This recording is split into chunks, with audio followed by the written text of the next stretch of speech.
குட்டிஸ் இன்னைக்கு நாம என்ன கதை கேட்க போறோம்னு பார்ப்போம் வாங்க. குட்டி குரங்கும் உண்மையின் சக்தியும்.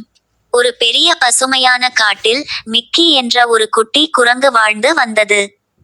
அது மிகவும் சுறுசுறுப்பாகவும் விளையாட்டாகவும் இருந்தது. ஆனால் ஒரு சிறிய குறை இருந்தது, அது எப்போதும் பொறுமையில்லாமல் விரைவாக முடிவு செய்து விடும். அதே காட்டில் மற்ற விலங்குகள் எல்லாம் ஒன்றாகச் சேர்ந்து வாழ்ந்தன. யானை, மான், முயல், கிளி எல்லாம் மிக்கியின் நண்பர்கள். ஒரு நாள் காலை காட்டில் ஒரு பெரிய அறிவிப்பு வந்தது. நாளை காட்டு விலங்குகளுக்கான பழத்திருவிழா நடக்க போகிறது என்று. அனைவரும் மிகவும் மகிழ்ச்சியடைந்தனர். ஒவ்வொருவரும் தங்களால் முடிந்த அளவு பழங்களை கொண்டு வந்து பகிர வேண்டும் என்று முடிவு செய்தனர்.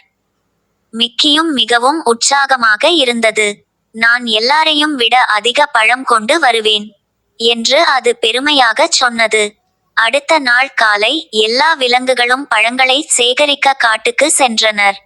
மிக்கி வேகமாக ஓடி மரங்களில் ஏறி பழங்களை எடுக்கத் தொடங்கியது. ஆனால் அவசரமாக இருந்ததால் சில பழங்களை கீழே போட்டுவிட்டது, சிலவற்றை சரியாக தேர்ந்தெடுக்கவில்லை. அதே சமயம் ஒரு சிறிய முயல் மெதுவாக பழங்களை சேகரித்து கொண்டிருந்தது. அது ஒவ்வொரு பழத்தையும் பார்த்து நல்லதா கெட்டதா என்று தேர்ந்தெடுத்து வைத்தது. மாலை நேரம் வந்தது. எல்லாரும் திரும்பி வந்தார்கள். மிக்கி பெரிய கூடை நிறைய பழம் கொண்டு வந்தது. அது பெருமையாக, நான் தான் அதிகமாக கொண்டு வந்தேன் என்று சொன்னது.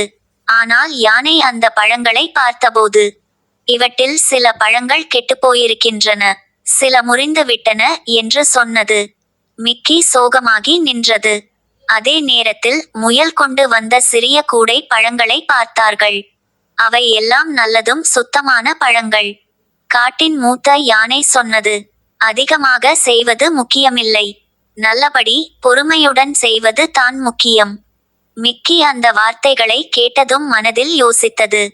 நான் வேகமாக செய்ய நினைத்தேன், ஆனால் சரியாக செய்யவில்லை.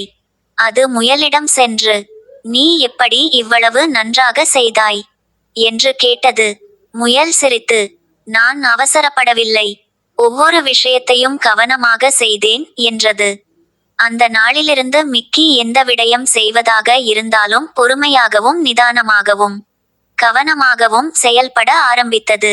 ஒரு வாரம் கழித்து காட்டில் மீண்டும் ஒரு நிகழ்ச்சி நடந்தது. இந்த முறை மிக்கி மெதுவாகவும் சரியாகவும் பழங்களை சேகரித்தது.